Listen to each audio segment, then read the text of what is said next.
Thomas, written in the New Testament. So, Onyetaya the advice, which man and they repeat, but then I'm never born in Adam. Now, due to Lana and resurrection, and I'm believing on, okay, due to mourn over your deceased one, family members. Perhaps you or this second coming out of Umuaga. Well, that's making now.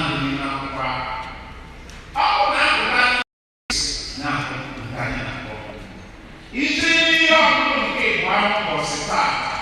They are saying the same thing. No watching class. Now during the second coming of our Lord. I mean, with great trumpets. Mbobi Kedada. Mboya Kedada. Because I can see yes. Namado Mucha over second or some getting of Kuturu and on the last day. Where's no one or say, they find out nothing again. I run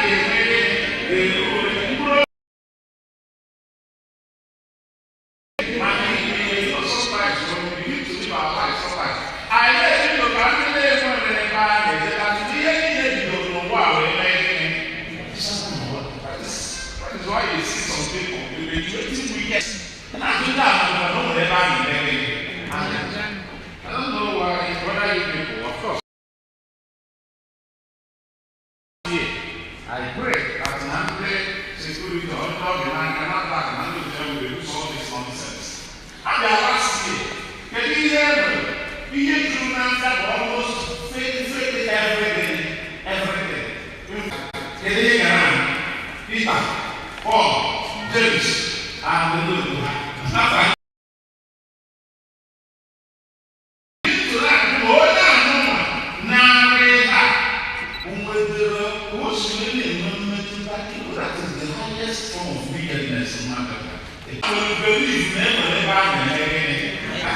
Also, something I don't want to say, there is no God.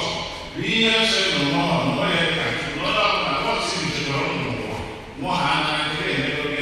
no, that is not true. Every many religions, different religions, Christianity, Muslim,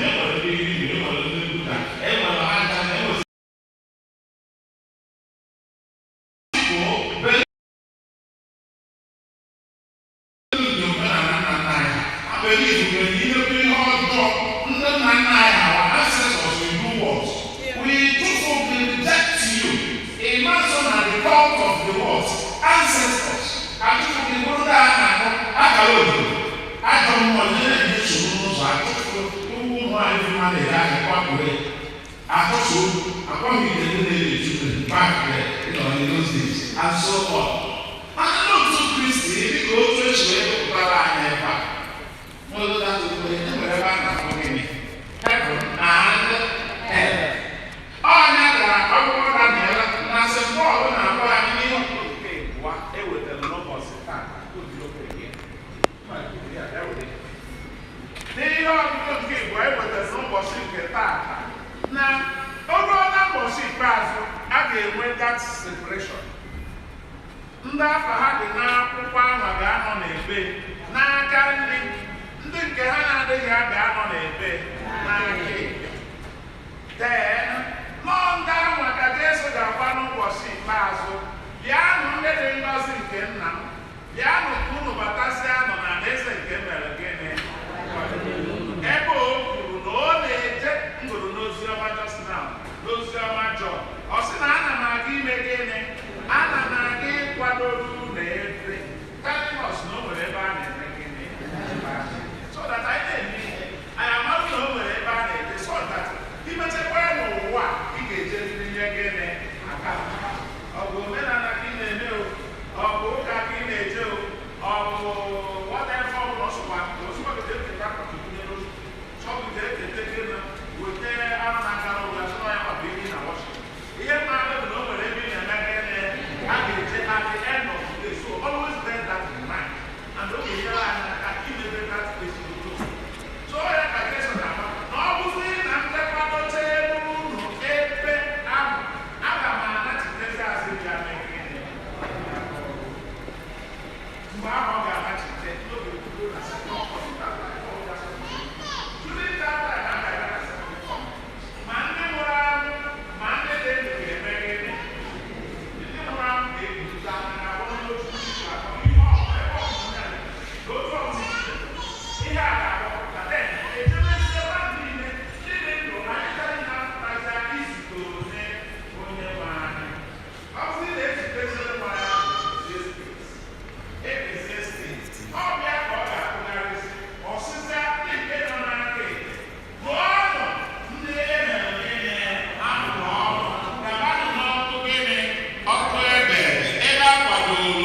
ekwesu na gịnị na gịnị dị na ya unu bata na ese na gịnị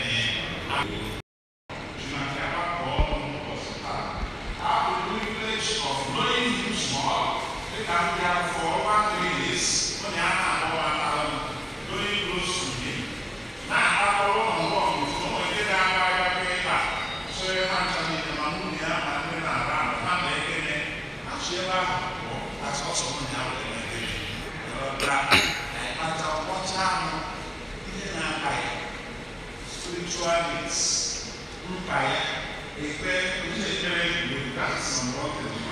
that's bread. He always be what? Praying.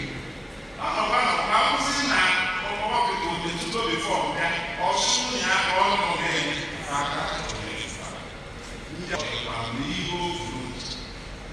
And that was why when something they call their time and they will see a some of our practitioners. Prevent. So, what I sent for me, the wife I called Maduezichukwu. I'm going to take the battle supposed to go out. That's always down, almost down. You put a boy out, or some, at least, I'm not the voice of the Ozam was now battling with Ichie and Aneke. What they are peaceful days. Peaceful days. You don't know. I'm not going to be making the new one at home. Umuaga. I'm not permission to take him to hospital. Doesn't man just do man in the house.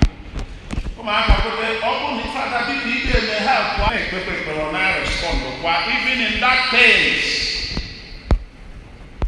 now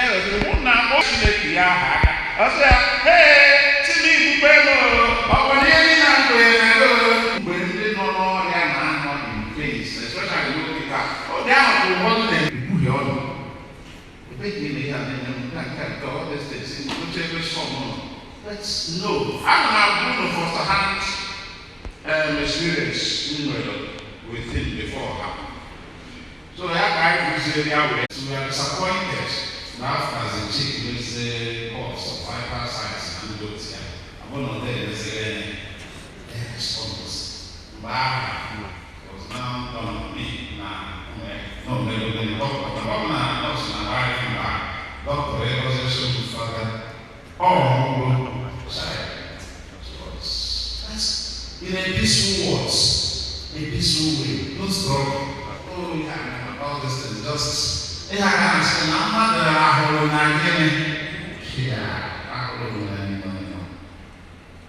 I had this last confession every man. Don't do it to one on the road. We don't know how they are. They won't have to tear. They haven't shown me what okay. Okay, wait for that.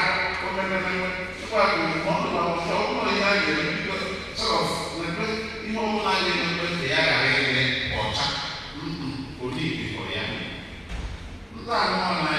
some of them they will ask opportunity.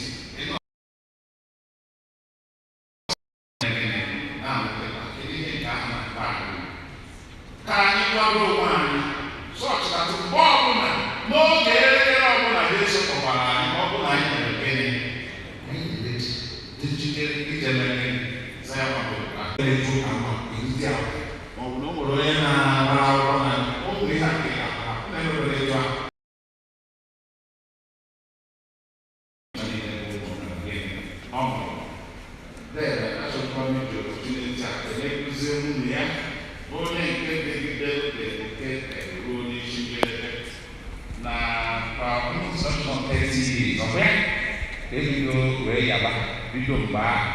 I told them last night, not these digital ladies, Umuaga, generation now.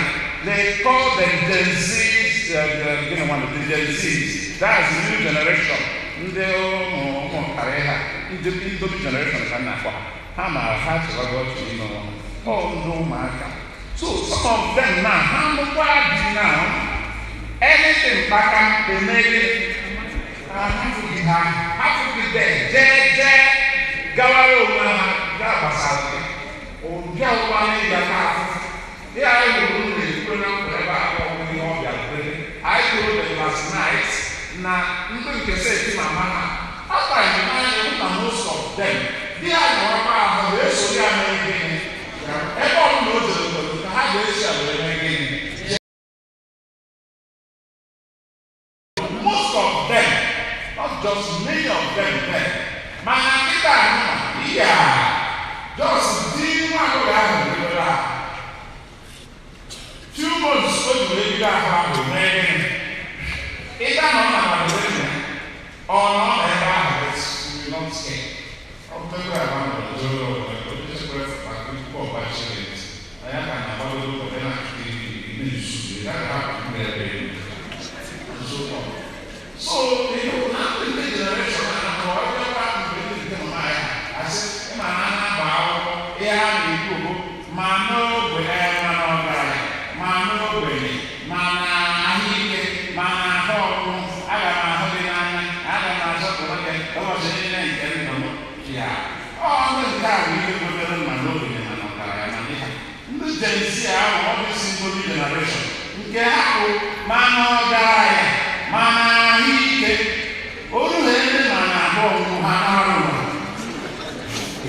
so we learn something from our mother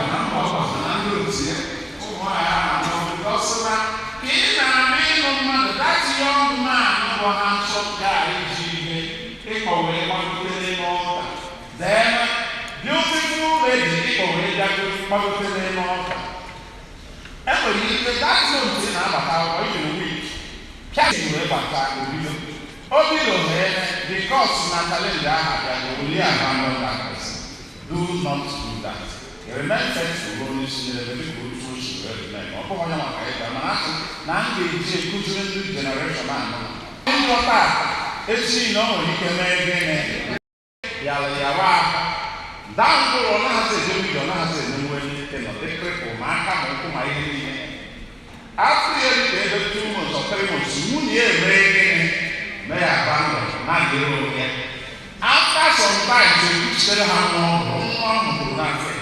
You still have bomb for it. So they are the father, and all that. How do you get one now? If you get one now,